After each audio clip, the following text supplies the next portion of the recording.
우리의 가정이나 이웃이나 직장이나 나라에서 분쟁과 다툼이 일어나는 일은 결국 그 근본적인 뿌리를 찾아가면 주도권 다툼입니다. 주도권. 즉 내가 왕이 되겠다고 하는 그런 거잖아요. 결혼해서 신혼부부 때 왜 싸움을 하겠습니까? 신혼 초기부터 누가 주도권을 가졌느냐, 기싸움에서 꺾이지 않으려는 그런 것이고, 심지어 어린아이도 보면 이렇게 마트나 가보면 어머니에게 뭘 사달라고 떼를 쓰는 자녀들이 있습니다. 왜 그렇게 하겠습니까? 비록 어리지만 내가 주도권을 가져야 되겠다, 그런 것에서 나오는 거잖아요. 인간의 타락이 어디서부터 시작되었냐면 바로 사람이 왕이 되려고 한 데서부터 시작되었습니다. 하나님이 선악과를 먹지 말라고 하는데, 선악과를 먹겠다는 것은 하나님을 하나님으로 인정하지 않고 내가 하나님이 되겠다는 것입니다. 인간의 구원은 뭐겠습니까? 그러면 우리가 가지고 있는 왕권, 주도권을 다 내려놓는 거죠. 내려놓고 하나님을 왕으로 인정하는 것입니다.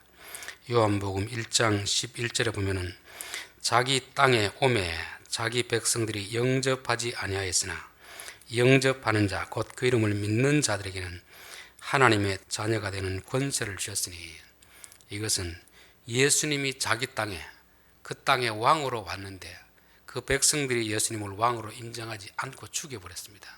그러나 예수님을 왕으로 영접하는 자는 하나님의 백성이 되는 권세를 주겠다, 그렇게 말씀하고 있습니다. 저는 구원받았다, 신앙생활을 제대로 한다는 것은 바로 지금까지는 내가 왕인 것처럼 스스로 착각하며 살았던 그 삶에서 내가 왕이 아님을 인정하고 하나님이 우리의 삶의 왕이라는 것을 받아들이고 그분의 뜻을 쫓아 살아가는 것이 구원받은 자의 삶이 되어야 될 줄 믿습니다. 오늘 우리 22절부터 30절까지 보면 계속 반복되어서 나오는 단어가 있습니다. 22절 여호와를 기다리라, 23절 여호와께서 미워하는 것이요, 24절 여호와로 말미암나니, 27절 여호와의 등불이라. 또 나오는 단어가 왕이라는 단어가 계속 나오잖아요.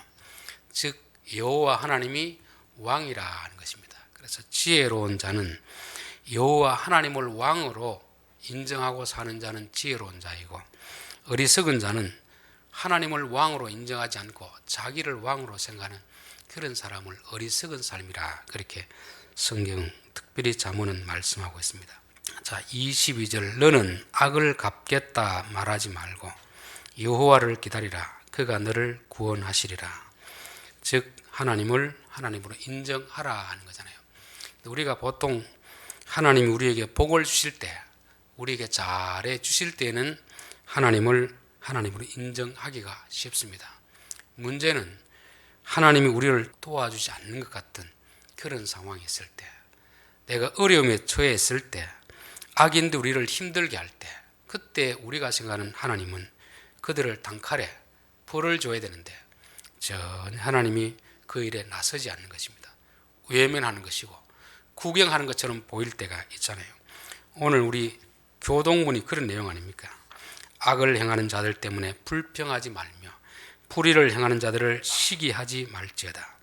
그들은 풀과 같이 속히 배임을 당할 것이며 푸른 채소같이 쇠잔할 것이미로다.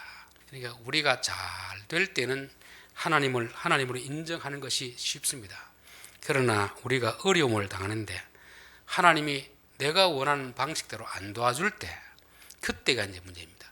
그때 하나님을 인정하느냐 안 하느냐, 거기에서 보면 우리가 진짜 하나님을 하나님으로 섬기고 있는가를 알 수 있게 되는 것입니다.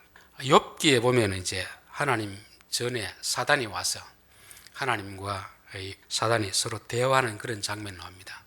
그 장면에서 하나님이 사단에게 이야기하죠. 네가 두루다리면서 내 종 욥과 같은 그런 사람을 보았느냐, 은근히 자랑을 하니까 사단이 뭐라고 하느냐면은, 사단이 여호와께 대답하여 이르되 욥이 어찌 까닭 없이 하나님을 경유하리까? 주께서 그와 그의 집을 그의 모든 소유물을 울타리로 두르심 때문이 아니니까? 주께서 그의 손으로 하는 바를 복되게 하사 그의 소유물이 이 땅에 넘치게 하셨습니다. 하나님이 복을 주니까 욥이 하나님께 찬송하고 하나님을 왕으로 모시지, 만약에 그 복을 다 거두어 가 보십시오. 그래도 욥이 하나님을 원망하지 않겠습니까? 그런 내용이 나옵니다. 여호와께서 사단에게 이르시되 내가 그의 소유물을 다 내 손에 맡기노라. 그래서 다 맡겼습니다. 그리고 나서 이제 사단이 욥의 가축들, 소유물들, 자식들, 욥의 건강까지 다 빼앗아갔습니다.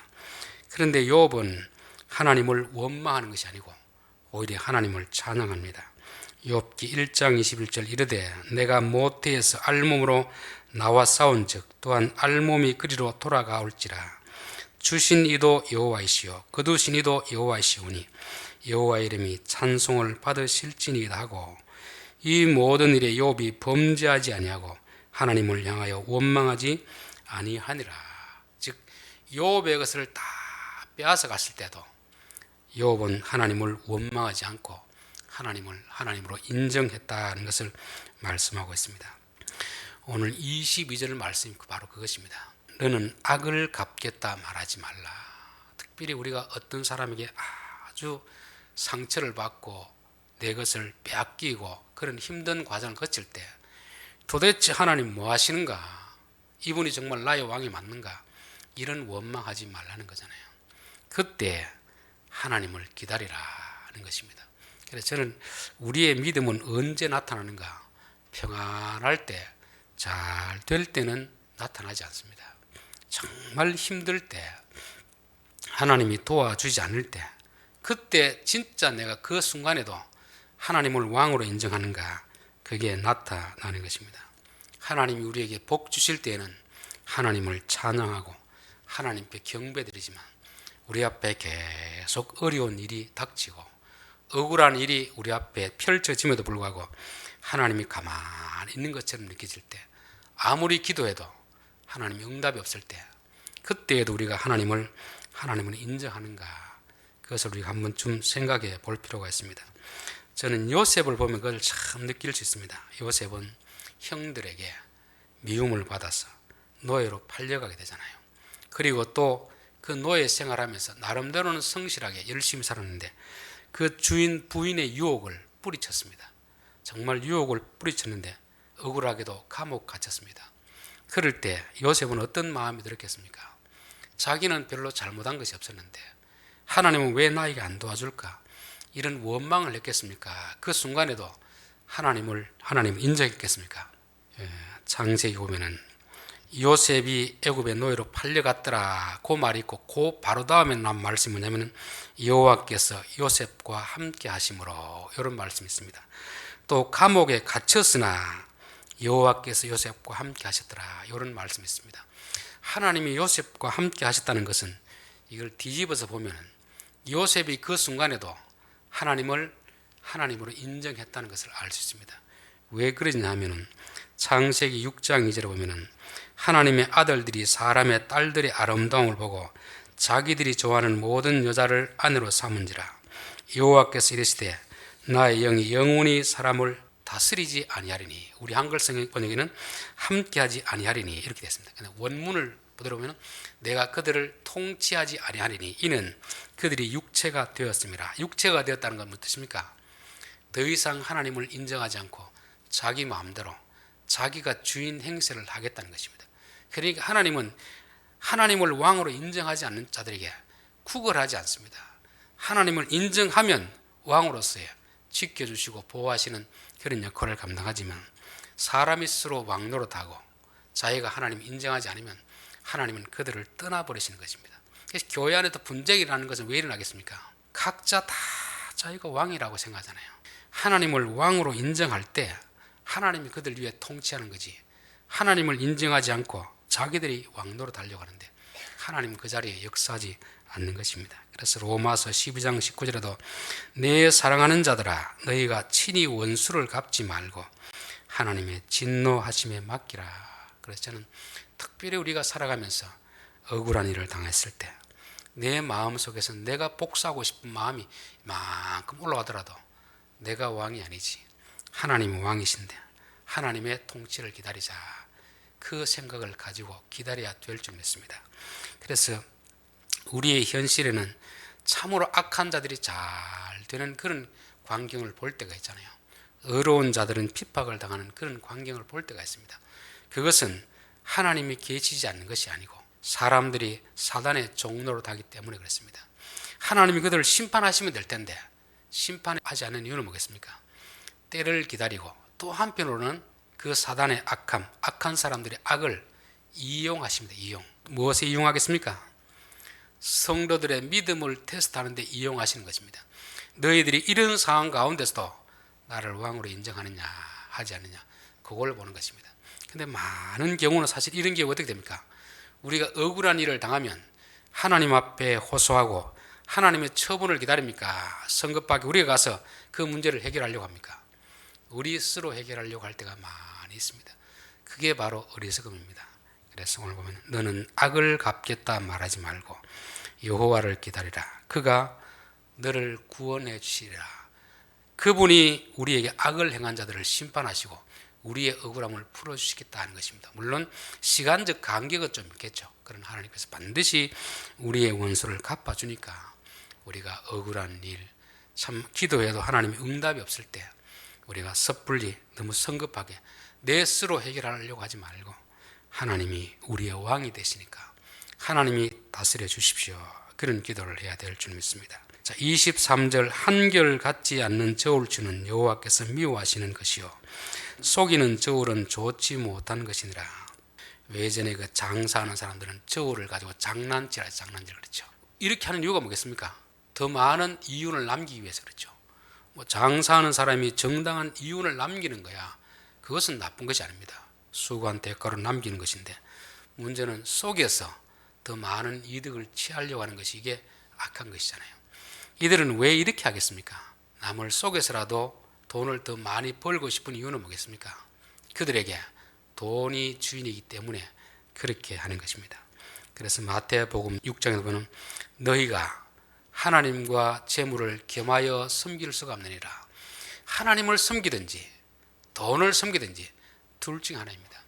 오늘날 교회도 하나님을 섬길 수도 있고 돈을 섬길 수도 있습니다. 돈이 우리의 어떤 행동에 결정에 주체가 되면 우리는 하나님을 섬기는 게 아니고 돈을 섬기는 것입니다. 사람들은 돈만 주면 죽을 둥 살 둥 모르고 그 일을 한다는 것입니다. 그게 죄인지 악인지 생각하지 않고 그 길을 간다는 것입니다. 그게 바로 그 사람들은 그 삶의 왕이 누구입니까? 돈이 왕노릇하고 있는 거잖아요. 근데 우리 성도들은 뭐가 왕노릇해야 되겠습니까? 하나님이 왕노릇하고 진리가 왕노릇해야 됩니다. 그래서 하나님이 우리의 주인이고 왕이라면 하나님이 무엇을 기뻐하시고 무엇을 미워하시는가를 봐야 되잖아요. 아무리 어떤 일을 할 때 돈이 되더라도 이건 하나님이 좋아하지 않는구나. 그러면 그 일을 안 해야 됩니다. 아무리 어떤 일을 하기 싫더라도 하나님이 기뻐하는 일이다 싶으면 하는 것이 하나님을 왕으로 모시고 사는 그런 삶입니다. 24절 사람의 걸음은 여호와께로 말미암나니 사람이 어찌 자기의 길을 알 수 있으리요. 사람들은 참 많은 계획이 있습니다. 하루 저녁에 집을 몇 채나 지었다가 부수고 하루에 무엇인 일을 많이 계획하잖아요. 그런데 그 계획이 다 됩니까 안 됩니까? 안 됩니다. 사람이 자기 뜻대로 다 되면 세상이 어떻게 되겠습니까? 사람은 내가 계획을 하고 열심히 일을 하지만 되는 것도 있지만 안 되는 경우가 더 많이 있습니다. 왜냐하면 이 세상의 주인은 우리가 아니기 때문에 그렇습니다. 그래서 아무리 많은 계획을 세워도 하나님이 오케이 허락하시면 그 일이 되고 하나님 노 하면 안 되는 것입니다. 그래서 주인의 허락이 있어야 되는 것이지 주인의 허락이 없는 그 일을 계획하는 것은 어리석은 삶이다. 그래서 우리가 어떤 일을 계획하려고 할 때도 항상 이 뜻을 주인께서 허락하실까, 주인 대신 하나님 기뻐하실까를 생각하고 우리가 계획을 해야지. 계획해놓고 주인의 뜻이 무엇인지도 모르고 주인이 허락할지 안 할지도 모르고 그 일을 계속 진행한다면 어떻게 되겠습니까? 이 일을 많이 진행해놓고 나서 하나님이 허물어 버리잖아요. 이게 바벨탑 아닙니까? 바벨탑. 하나님과 상관하지 않고 하나님과 언언하지 않고 자기 뜻을 나타내기 위해서 그렇게 바벨탑을 지었습니다. 얼마나 많은 시간과 인력이 동원되었겠습니까?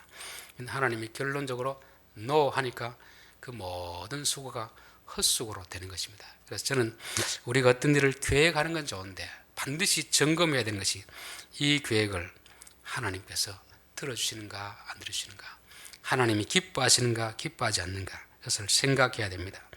야고보서 4장 13절에 보면 들으라 너희 중에 말하기를 오늘이라 내일이라 우리가 어떤 도시에 가서 거기서 1년을 머물며 장사하여 이익을 보리라는 자들아, 내일 일을 너희가 알지 못하는도다. 너희의 생명이 무엇이냐, 너희는 잠깐 보이다가 없어지는 안개니라. 너희가 도리어 말하기를 주의 뜻이면 우리가 살기도 하고 이것이나 저것을 하리라 할 것이오늘. 그래서 항상 계획을 할 때는 이 계획이 왕이신 주님이 허락하실까 허락하지 않을까, 하나님이 기뻐하실까 기뻐하지 않을까, 그래서 항상 염두에 두고 계획하고 실행에 옮겨야 된다는 것을 말씀하고 있습니다. 25절도 같은 맥락입니다. 함부로 이 물건은 거루가다 하여 서원하고 그 후에 살피면 그것이 그 사람에게 덫이 되느니라. 아무런 생각 없이 그냥 눈에 보이는 대로 이거 좋구나 싶어가지고 덥석 붙들었습니다. 나중에 보니까 참 물건이 참 실망을 많이 끼치는 거잖아요. 이 일도 마찬가지입니다. 이 일을 하나님이 기뻐하시겠지 싶어서 그 일을 진행을 하는데 나중에 보니까 잘못되었구나, 그렇게 후회하는 경우가 많이 있습니다. 그래서 이것은 성급하게 결정을 내리지 말라는 거잖아요. 항상 우리가 어떤 일을 할 때는 의논을 통해서, 가정에서는 남편은 아내와 의논하고, 아내는 또 남편과 의논하고, 자식들은 부모와 의논하고, 또 성도는 하나님과 의논하고 어떤 결정을 해야지, 그냥 자기가 좋다고 저거 덜컥 보증을 서주고 그로 인해 가족이 피해를 다 당하고, 또 어떤 아내는 얼마를 투자하면 한 달에 얼마 준다는 그런 유혹에 빠져가 남편 몰래 많은 돈을 투자했다가 다 떼이는 이런 일들이 있습니다. 너무 성급한 결정을 하지 말고 항상 가정에서는 서로 의논하고, 교회에서도 서로 의논하고, 하나님 앞에 이게 하나님이 기뻐하는 겁니까 싫어하는 겁니까, 항상 우리가 생각하고 하라는 것입니다.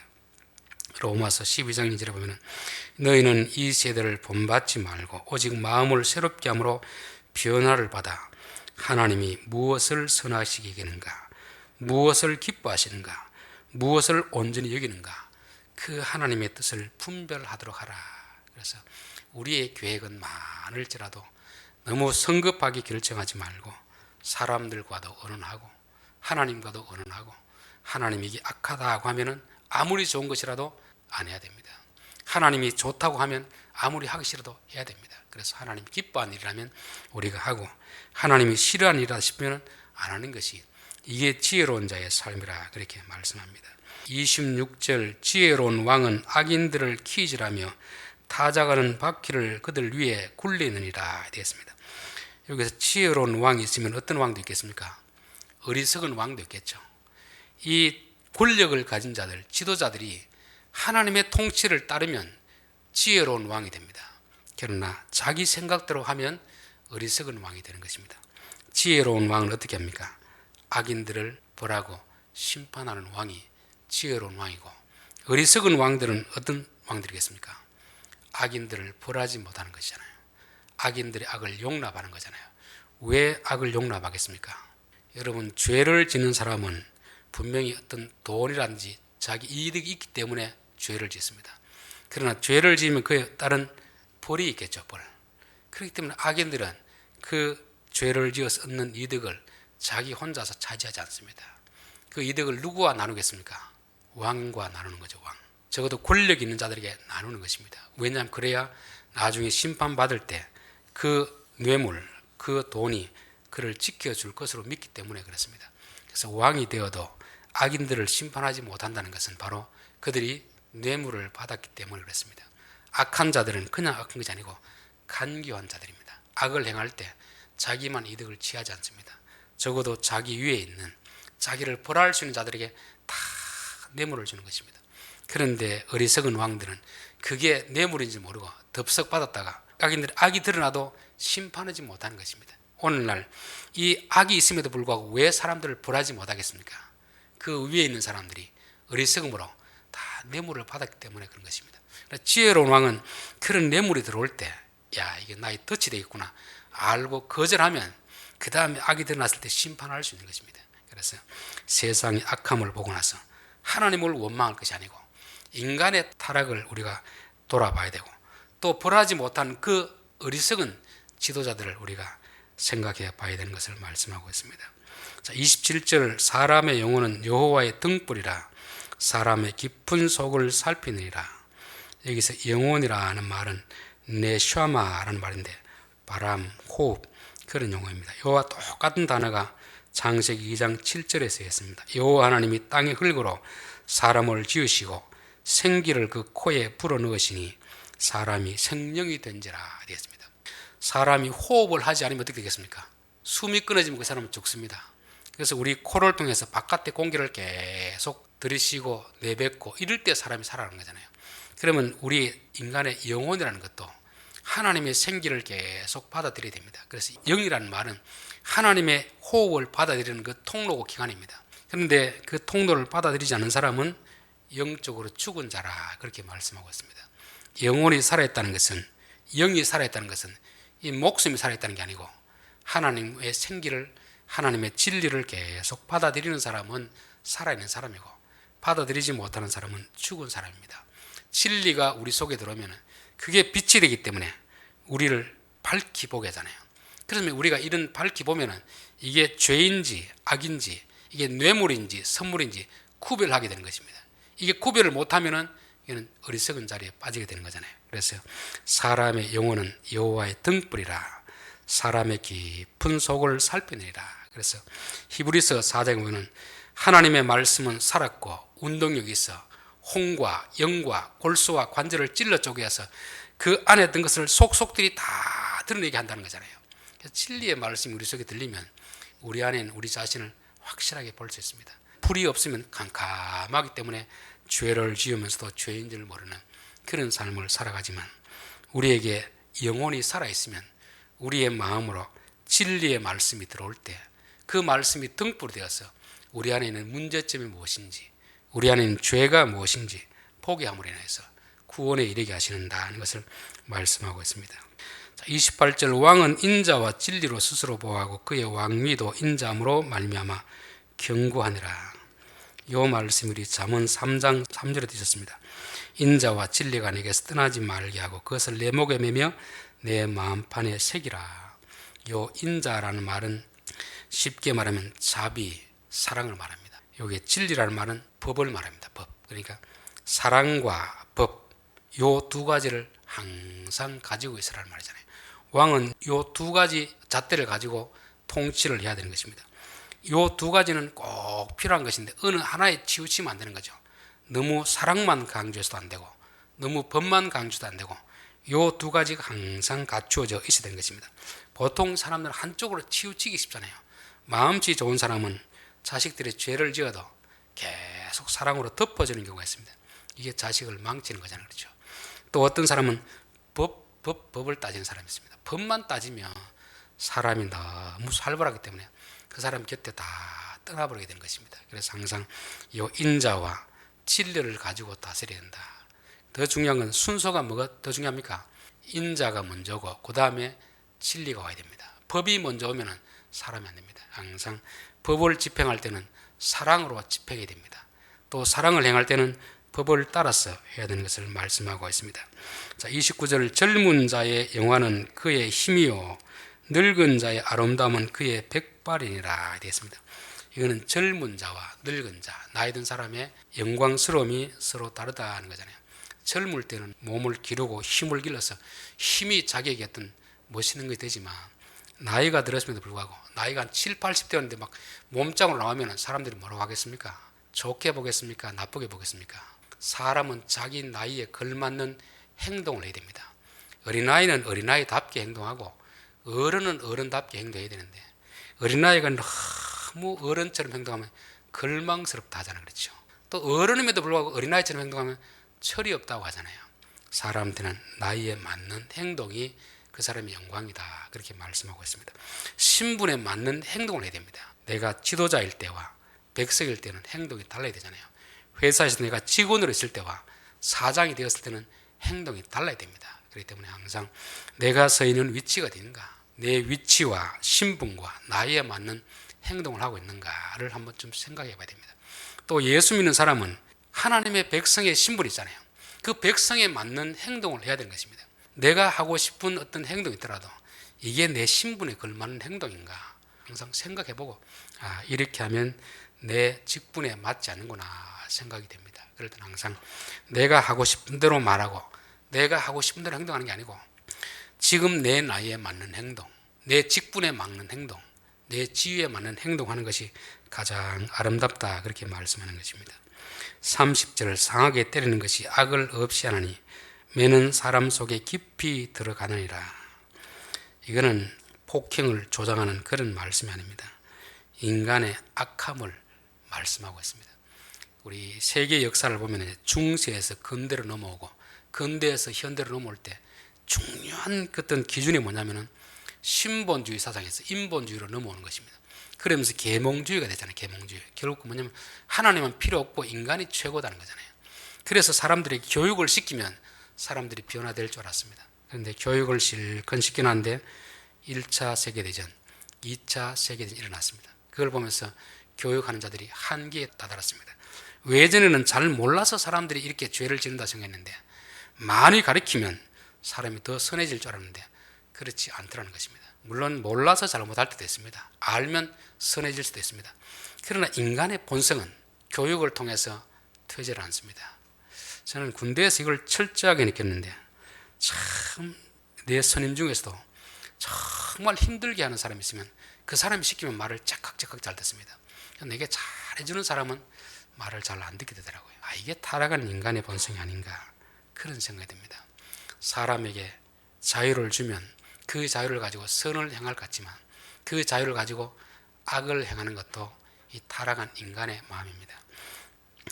베드로전서 4장 1절에 보면 그리스도께서 이미 육체의 고난을 받으셨으니 너희도 같은 마음으로 갑옷을 삼으라. 이는 육체의 고난을 받은 자는 죄를 그쳤음이라 되어 있습니다. 하나님이 왜 우리에게 고난을 허락하시겠습니까? 말로 해서 들으면 고난을 허락하지 않습니다. 말로 해서 안 들으니까 결국 마지막 방법이 뭡니까? 고난입니다. 고난. 그래서 시편 119편 보면은 고난 당하기 전에는 내가 그릇 행하였더니 이제는 주의 말씀을 지키나이다. 고난 당하기 전에는 내 마음대로 했다는 거죠. 근데 고난을 당하고 나서는 이제 하나님을 왕으로 모시고 살아야겠다 그런 거잖아요. 그래서 그 뒤에 보면은 고난 당한 것이 내게 유익이라. 고난이 없었더라면 나는 계속해서 그릇된 길을 가다가 사망의 길로 갈 수 있을 텐데 잘못된 길을 갈 때 하나님이 채찍을 통해서 고난을 주심으로써 나의 잘못된 길을 깨닫게 하시고 돌아오게 하시니까 고난이 내게 유익이라 그렇게 말씀하는 것입니다. 우리가 잘 아는 요나도 하나님이 가라는데 안 가잖아요. 근데 3일 물고문을 당하고 나서 어떻게 합니까? 그때는 말씀을 듣잖아요. 그래서 저는 우리 앞에 고난이 있을 때 고난을 원망할 필요가 없겠다. 내가 하나님 말귀를 못 알아들으니까 하나님을 왕으로 인정하지 않으니까 하나님은 고난을 통해서 너를 깨닫게 하시는구나.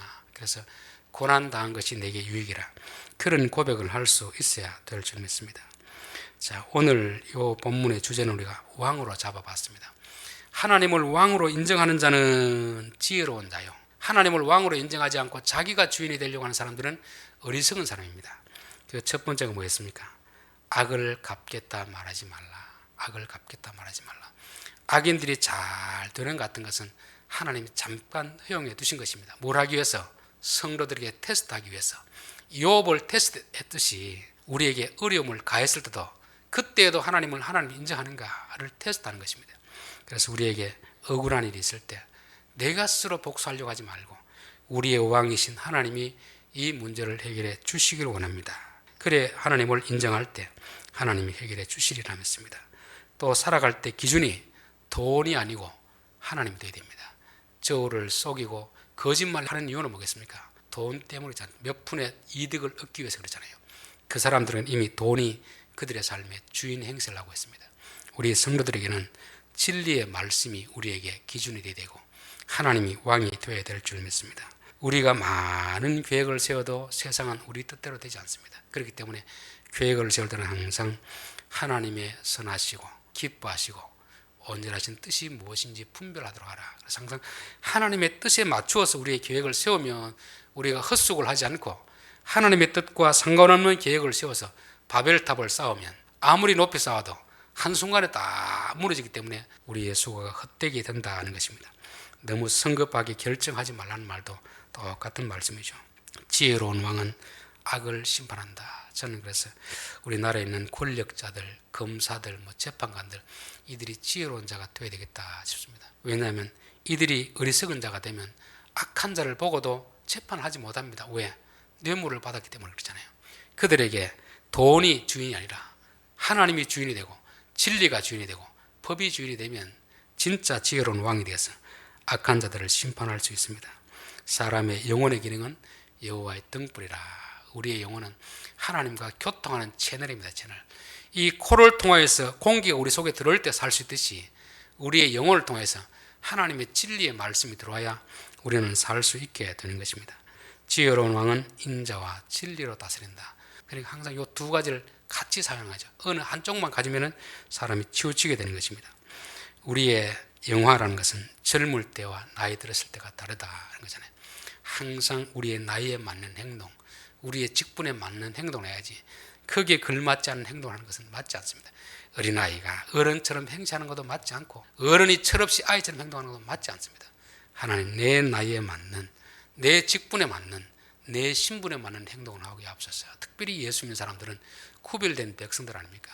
세상 사람들과 다른 그런 행동을 하기에 앞서서 그렇게 됩니다. 자, 상하게 때리는 것이 악을 없이 하나니 이게 인간의 타락한 본성 때문에 그렇습니다. 우리에게 자유를 주고 인권을 존중하는 것은 아주 중요한 것입니다. 그런데 우리가 그 자유를 가지고 뭘 하느냐? 많이 배운다고 사람이 선을 행하지 않습니다. 오히려 더 교묘하게 죄를 짓잖아요. 아무리 배워도 타락한 인간의 본성이 바뀌지 않으면 죄를 지을 수 있는 것입니다. 그런 사람들에게는 하나님은 징계의 막대기를 통해서 우리를 깨닫게 해주는 것입니다. 그래서 고난당한 것이 내게 유익이라. 그래서 제일 좋은 것은 하나님의 말씀을 듣고 이 말씀대로 살아가면 고난을 당하지 않고도 살아갈 수가 있습니다. 그런데 야곱처럼 험악한 세월을 살았습니다. 그 왜 그런 세월을 살았겠습니까? 자기가 하나님의 뜻을 쫓지 않고 자기 잔머리를 써가지고 살려고 하다 보니까 그렇게 되지 않습니까? 그래서 우리가 잠언서를 배우는 이유는 바로 징계를 당하지 않고도 하나님의 뜻을 알고 그 뜻대로 살아가기 위해서 그렇게 하는 것입니다. 기도드리겠습니다.